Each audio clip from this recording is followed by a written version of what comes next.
मराठी माणसांसाठी मराठी भाषेसाठीचा आजचा हा विजयी मेळावा आहे।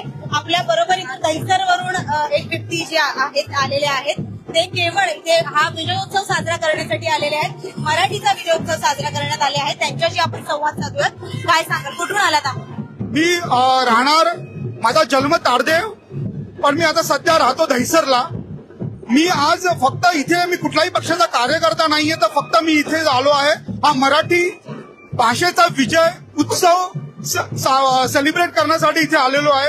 मला एवढंच कळतं, मराठी ही माझी अस्मिता आहे, मराठी हे माझा प्राण आहे, मराठी भाषा हे माझ्या पुढच्या येणाऱ्या पिढीचं एक प्रतीक आहे आणि माझी मराठी भाषा ही जोपासली गेलीच पाहिजे, कारण मी महाराष्ट्रात राहतो आणि माझ्या महाराष्ट्राचं, माझ्या भाषेचं जर महत्व हे लोकांपर्यंत पोहोचवण्यासाठी माझं पहिलं कर्तव्य आहे की मी मराठीत बोललो पाहिजे आणि त्याचं प्रतित्व आणि त्याचा विजयोत्सव साजरा करण्यासाठी मी आज इथे आलेलो आहे। आणि माझ्या येणाऱ्या पुढच्या पिढीला माझ्या मराठी भाषेचं महत्व हे जर नाही समजलं तर माझी मराठी भाषा ही पुसून जाईल, माझ्या मराठी भाषेवरचं प्रेम लोकांना कळणार नाही आणि ते कळण्यासाठी मी आज इथे आलेलो आहे। माझ्या येणाऱ्या माझ्या मुलाला, माझ्या संपूर्ण कुटुंबाला आणि माझ्या येणाऱ्या पुढच्या जनरेशनसाठी आज मराठी भाषा आणि तिचं महत्व हे कळलं गेलं पाहिजे।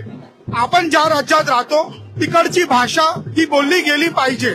मी असं म्हणत नाही की तुम्ही लगेच शिका, पण आपण जर तिथे राहत असो तर आपल्याला त्या भाषेचं महत्व आणि ती भाषा ही बोलली गेली पाहिजे।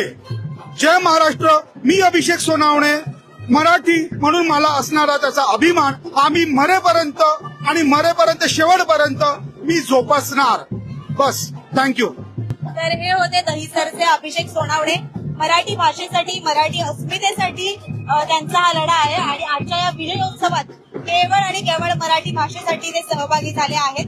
खरं तर आपण पाहिलं की हा फक्त कुठल्या पक्षाचा मेळावा नाहीये, कुठल्या एका संघटनेचा मेळावा नाहीये, कुठल्या एका राजकीय किंवा सामाजिक संघटनेचा मेळावा नाहीये, हा मराठी माणसांसाठीचा मेळावा आहे आणि इथे मराठीच्या प्रेमापोटी जमलेली ही काही माणसं आहेत ज्यांच्याशी आपण संवाद साधला।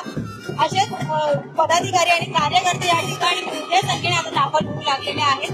केवळ आणि केवळ मराठी भाषेच्या प्रेमापोटी आणि अर्थात राज आणि उद्धव ठाकरे एकत्र येणार आहेत हे देखील पाहण्यासाठी सगळी मंडळी या ठिकाणी सामील झालेली आहे।